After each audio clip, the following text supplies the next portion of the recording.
This abandoned hotel with a sordid history. Death, hauntings, interrogations, A-list celebrities are all mixed into the folklore of this abandoned hotel. Rumored to have violent property owners. It's now sitting here, a shell of its former self. Dude, that's a carcass. And those are gunshots. Maybe some of the stories are true. Pretty creepy here. Oh, this is so cool. Welcome to the Something or Other tour.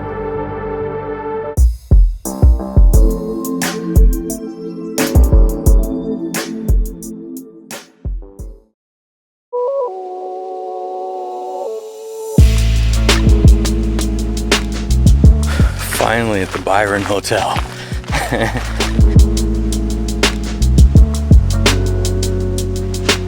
Security measure.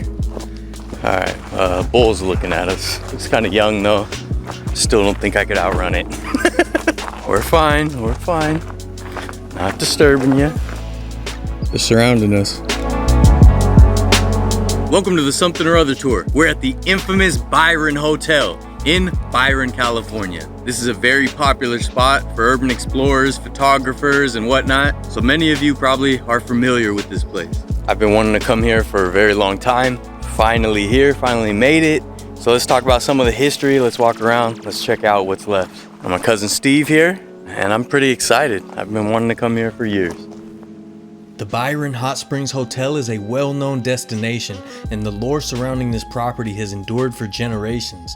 Local kids have grown up whispering about all the ghosts, the deaths, the danger, and many have explored it for themselves. In fact, it was something like a rite of passage to venture out to this creepy old abandoned hotel. This area was known well before recorded history. Native Americans, travelers, nomads alike came to this area for respite. The salty springs attracted all sorts of wildlife throughout time and eventually settlers from the east. I like the big old windows. It was probably beautiful in its heyday. I mean, are we talking Byron, huh?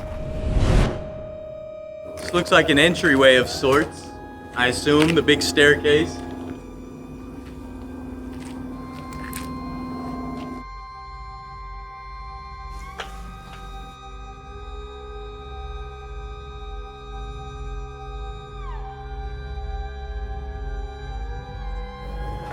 Ah, how cool.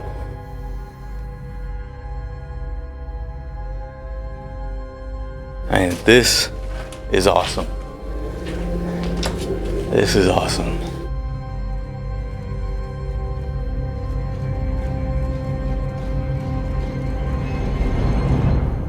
Oh, this is so cool. Where's the front desk? I gotta check in. You brought a bag? Oh, yeah, you said we're going to a resort. I mean, yeah, I said a resort. I mean, I don't know what you expected. This place has a really interesting history. Those of you that know this place already know, but this place is infamous for being haunted or the property owners taking shots at trespassers. This place has a very creepy, dark past in some aspects, but there were some good times for sure. We can hear the bats. We saw in another video that there's bats hiding in the walls here. Oh, look at all the bat droppings.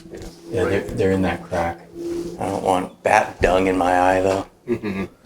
There's bats, you know, hiding up in between the brick and the concrete. The history of this property is all over the place.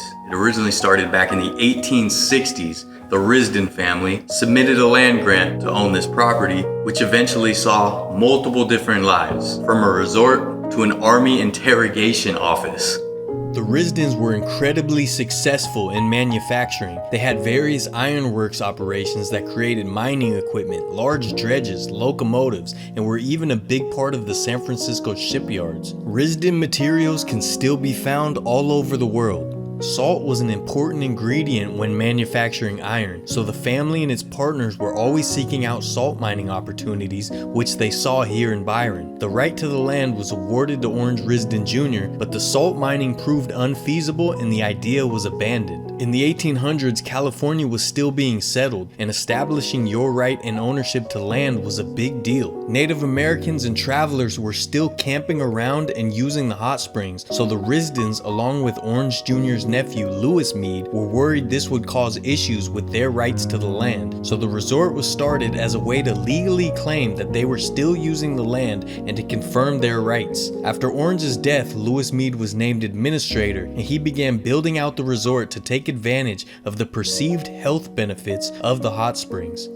We've talked about that in the Alum Rock video, and back then they always thought hot springs was sort of this like fountain of youth, that it had all these health benefits to just kind of soak in the hot springs, take in the minerals. So they wanted to cash in on that hype, and they opened the Byron Hot Springs Resort. Later on, a legal dispute with the other residents led Lewis Mead to take full control of the property. The original resort opened in 1890 and started taking guests. This was close to the same time as the Alum Rock Hot Springs that we did a video on. The area that this is in is pretty rural, but 100 plus years ago, this was way out in the sticks. So they built up this resort around the hot springs. The first wooden building burnt down in 1901. It was replaced by like an adobe stucco building, but unfortunately that burned down around 1912. And then they built this concrete brick version, which has lasted since then. But as you can see, it's had better days. Lewis Mead befriended a successful architect named James Reed, and throughout the years, he was behind the design of all three Byron hotels. There were many similarities to other designs that Reed was involved in, which includes the Hotel del Coronado in San Diego and the Fairmont Hotel in San Francisco. Reed also designed San Francisco's current but remodeled Cliff House. If you look at photographs side by side of some of these different establishments, you'll start to see the similarities. This third and final hotel is very reminiscent of the Fairmont in San Francisco. The big stairway seems like it may be the entrance, and it comes right in here to this bigger open area. It's got higher ceilings, so I assume this was probably like the lobby. Big old windows looking out.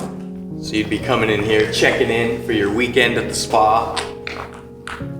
It appears that this open area was, at least partially, a dining hall. It shares many similarities to the Fairmont and other James Reed properties. I bet this was still open back then. Our little balcony, a little open area with the stairway. I like the stairway up, it's pretty cool. The steps are made of concrete, but a couple of them still have the marble slab on top. Most of it's missing, but there's still some marble. One of the more notable features that you can still see here is this elevator shaft. Look at that full-blown elevator, huh?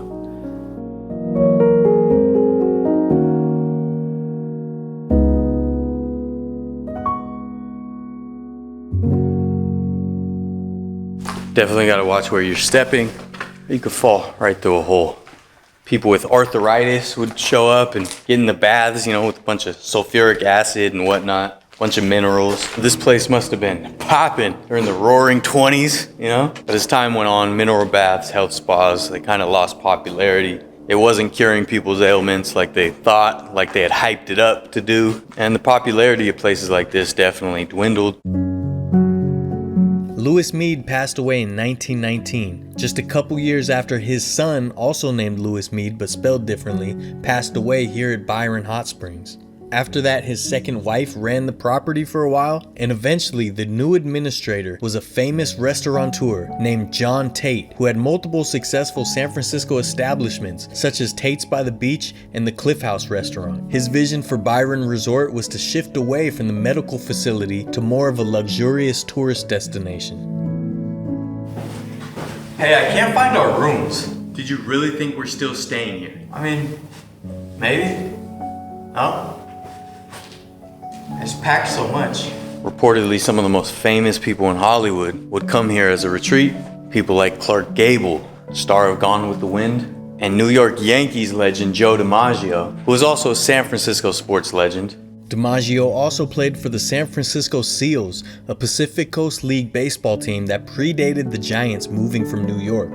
The team used Byron Hot Springs as a rehab and training trip. Another famed San Francisco baseball legend, Lefty O'Doul, credited the mud baths at Byron with helping his pitching arm as he went on to have a career with the Yankees, Giants, Phillies, Red Sox, and eventually became longtime manager of the Seals in San Francisco. But he's perhaps most well known for the bar that he owned and ran for decades, of course named Lefty O'Doul's.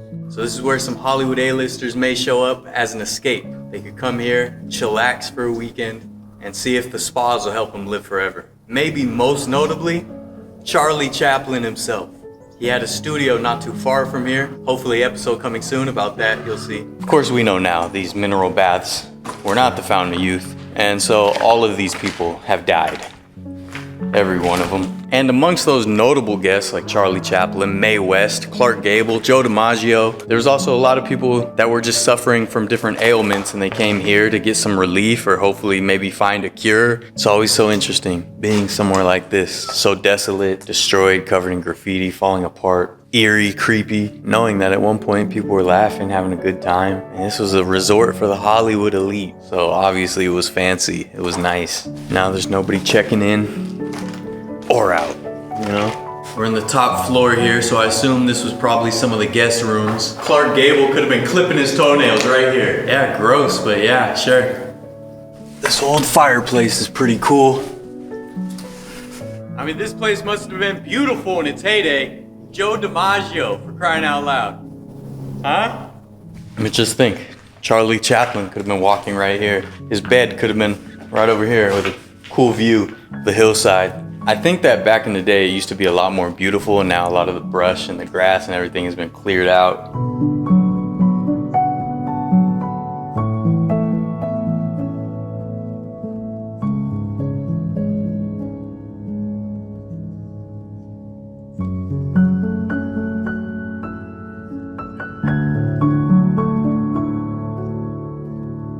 We talking Byron Springs Hotel or what? Clark Gable. Huh?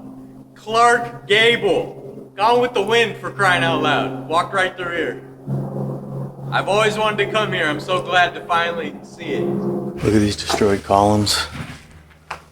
You can see some of the fancy decor up there. You told me it was a resort, dude. This is one of these days you have to join us in the real world. Whatever, dude. After the Risden family got the land grant, and one of the resort founders, Lewis Mead, helped build this place in 1889. It lasted till about 1938. Lewis Mead passed away, and apparently they were just bogged down by lawsuits. And that was kind of the death knell for the Byron Hot Springs Hotel. Now, if you know anything about history, that time frame might mean something to you. Most of the world was entering into a war. You may have heard of it. This was the beginning stages of World War II. The United States was reluctant to enter the war for years, till finally their hand was forced. And the entire country, all sorts of industries, began joining the war effort from home and abroad. Factories with specific manufacturing skills, industries that were non-necessities, they all shifted to start making things that benefited the war effort. And this hot springs resort was basically sitting here empty. So the United States took it over and they called it Camp Tracy. So it was no longer just Hollywood celebrities coming through here. This is where they started bringing prisoners of war, Germans and Japanese. Now you would think that's a pretty big departure from its original purpose. But there was a tactic at play.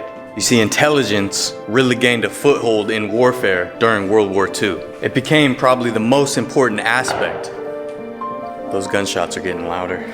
Of course, we know all about torture, some of the inhumane things that people have done to others to try to get confessions and intel. But here, if the stories are to be believed, they tried a different tactic. They tried cultural immersion. They tried sweetening the deal with hot springs and spas. They took care of them. They tried to, rub their shoulders a little bit and say, what do you have to offer us? So the story goes that there wasn't any inhumane type of tortures happening here. You never know. But since it was a spa, hot springs, and a hotel that the Hollywood elite would use previously, it leads to maybe that being the truth, right? That they'd bring the POWs here, make them feel at home, see if they'd spill the beans a little bit. But what a shift, right?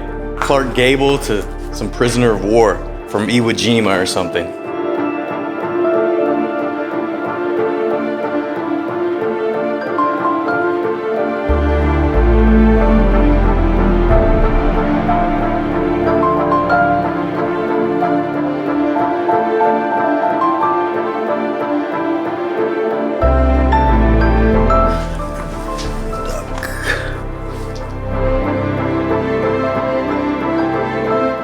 chimney.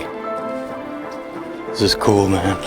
One of the things that lends itself to all the urban legends and creepy stories about this place is there was a good amount of people that died here. There was a train accident not too far from here, and they brought some of the victims here to try to take care of them and save them, and some of them died, and one of them was actually a student at UC Berkeley. One of the big rumors when people bring up Byron Hotel and urban explorers coming here is that some of the surrounding property owners have actually shot at people. There's always the stories of, don't go to Byron, they're gonna shoot at you. And of course you can find some bullet casings and shotgun shells around the property.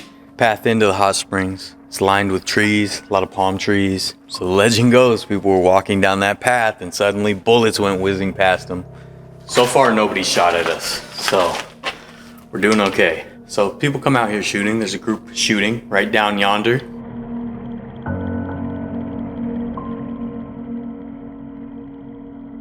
There is a dead cow underneath here.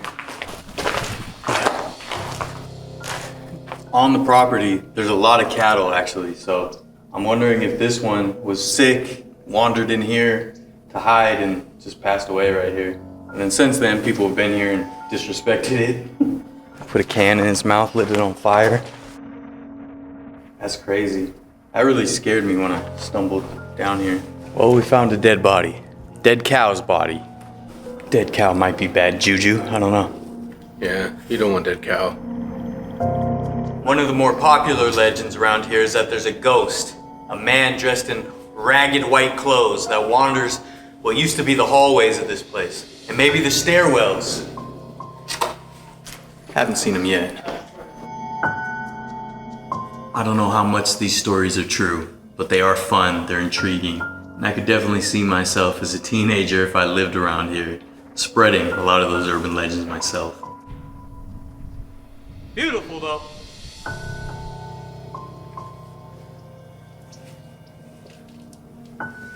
Nails.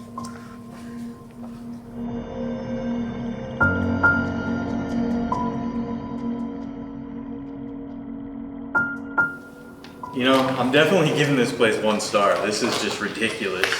This is an abandoned building. You're ridiculous. The property changed hands a bunch of times. It was a Greek Orthodox church for a while, and eventually it was just fully abandoned. It's changed hands multiple times since then even, and it seems like every few years a new investment group has a big, grand plan for this property, and it never comes to fruition. There's an airport nearby, you can hear it very loud. Gunshots, dead cows.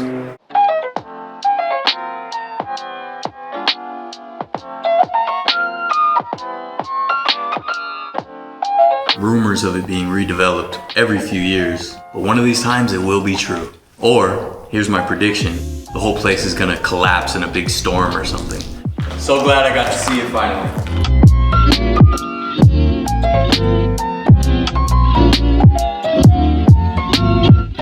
Still can't find our room.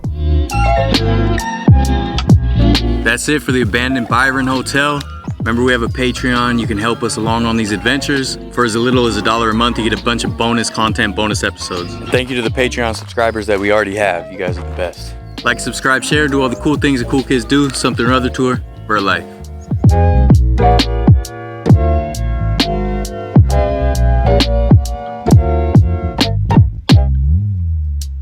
All right, finally saw the Byron. How cool. There's a bunch of people on the land shooting and stuff, and a guy came, tried to scare us. The fact that a guy pulled a gun, I thought there's no way someone would be that stupid to take shots at someone just for checking out, you know, a historical landmark. That guy just showed me that maybe they are dumb enough. What kind of Nickelodeon operation are we running here?